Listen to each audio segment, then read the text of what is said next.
இது என்னோடய கார்டனுங்க. குட்டி கார்டன் தான். நான் எப்படியெல்லாம் மெயின்டைன் பண்ணுறேங்கிறத பற்றி தான் இந்த வீடியோவில் நான் போட போகிறேன். என்கிட்ட ஒரு 50, 60 செடிக்கிட்ட இருக்குதுங்க. பால்கனியில் ஒரு 10, 15 செடிக்கிட்ட வச்சுருக்கேன். அப்புறம் மாடியில் பார்த்திங்கன்னா ஒரு 50 செடிக்கிட்ட இருக்கும்.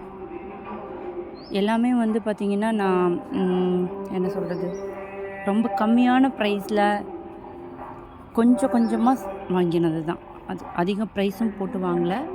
பட் அதே நேரத்தில் செலவு பண்ணாமலும் இல்லை, நிறைய செலவும் பண்ணியிருக்கேன். இது செடிங்களை நான் வாங்குறத விட நான் ரொம்ப ரொம்ப கஷ்டப்பட்ட ஒரு விஷயம் என்னென்னா மண் தாங்க. ரொம்ப கஷ்டப்பட்டேன். எல்லாமே எப்படி சொல்கிறது, கொக்கோபிட் தனியாக, செம்மண் தனியாக, அப்புறம் வெர்மி கம்போஸ்ட்டு, இது மாதிரி நிறையா என்ன சொல்கிறது, ரொம்ப கஷ்டப்பட்டு தான் இதை நான் உருவாக்கினேன். இது வச்சு கிட்டத்தட்ட ஒரு 1 இயர்க்கு மேலே ஆகுதுங்க. இதில் ஈல்டுன்னு பார்த்திங்கன்னா எனக்கு ஃப்ளவர்ஸ் மட்டும்தான் இப்போ வந்துட்டுருக்குது. கொஞ்ச நாளைக்கு முன்னாடி தான் இப்போ நான் வந்து வெஜிடபிள் சீட்ஸும் போட ஆரம்பிச்சிருக்கேன். இப்போ வாங்க நான் ஒவ்வொரு செடிங்களை பற்றியும் நான் உங்களுக்கு சொல்கிறேன். எனக்கு என் தோட்டத்துலேயே ரொம்ப ரொம்ப பிடிச்ச செடின்னு பார்த்திங்கன்னா என்னோடய கேசவர்த்தினி தான்.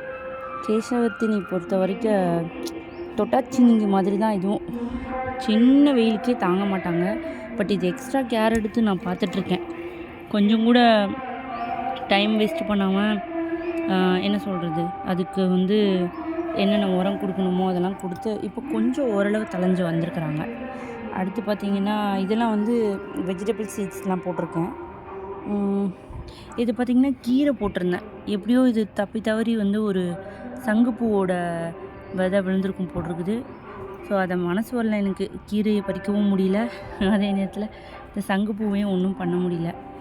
அதுக்கப்புறம் இதுவும் ஒரு வெஜிடபிள் சீட் தான். பாகற்காய்ன்னு நினைக்கிறேங்க, சரியாக தெரியல.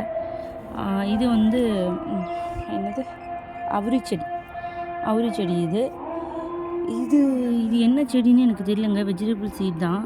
பட் இது ஏதோ ஒன்று குச்சியோ ஏதோ ஒன்று வருது, அது என்னன்னு எனக்கு தெரியல. இது வந்து 7 days ரோஸுங்க. ரொம்ப ஆசாசியாக வாங்கினேன். பட் வந்து பூச்சி மாதிரி, என்ன சொல்கிறது, ரோஸ்க்கு பின்னாடிலாம் பார்த்திங்கன்னா ஒரு மாதிரி பூச்சி நிறையா வந்து ஒரு மாதிரி ஆகிடுச்சு. செடியை பார்க்குறதுக்கு பரிதாப கோலத்தில் இருக்குது. மேக்ஸிமம் நான் எல்லாம் கிளியர் பண்ணியிருக்கேன். இது வந்து கனகாம்பரம். ஒரு வாரத்துக்கு ஒரு 2 தடவையாவது கை நிறையா பூத்துருவாங்க. இப்போயே பார்த்திங்கன்னா அது 2-3 நாளுக்கு முன்னாடி தான் பறித்தேன், அதுக்குள்ளே வந்துட்டாங்க. இதுவும் அதே மாதிரி மருதாணி செடிங்க. மருதாணி செடி வந்து என்னோடய ரொம்ப ரொம்ப திக்கஸ்ட் ஃப்ரெண்டு ஒருத்தவங்க குட்டியாக கொடுத்தாங்க. அப்போ வச்சது, அது அழகாக வளர்ந்துருச்சு. இது என்னோடய செல்லக்குட்டி மல்லிகைப்பூ செடி தான்.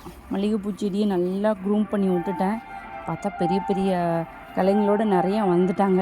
என்ன சொல்கிறதுன்னு தெரியல, இது எப்படி மெயின்டைன் பண்ணுறதுன்னு தெரியல. பட் பூவெல்லாம் பறிச்சிட்டேன். மேக்ஸிமம் எல்லா பூவுமே பறிச்சிட்டேன். மறுபடியும் க்ரூம் பண்ணி விடணும். இங்கே குட்டியாக இருக்காங்க பாருங்கள், இவங்க தான் ரோஸ்மெரி. இவங்களும் வந்து எப்போவுமே வாடியே இருப்பாங்க. ஆல்ரெடி ஒன்று வாங்கியிருந்தேன், அது ரொம்ப கஷ்டப்பட்டு வளர்த்து ஒன்றும் இல்லாமல் போயிடுச்சு. இதையே பத்திரப்படுத்தணும்னு வச்சுருக்கேன். இது வந்து ஒரு மேரேஜ் ஃபங்க்ஷனில் எனக்கு கொடுத்தாங்க. இது வந்து கொய்யாக்காய் செடின்னு நினைக்கிறேன். ஆமாம், கொய்யாக்காய் செடி தான்.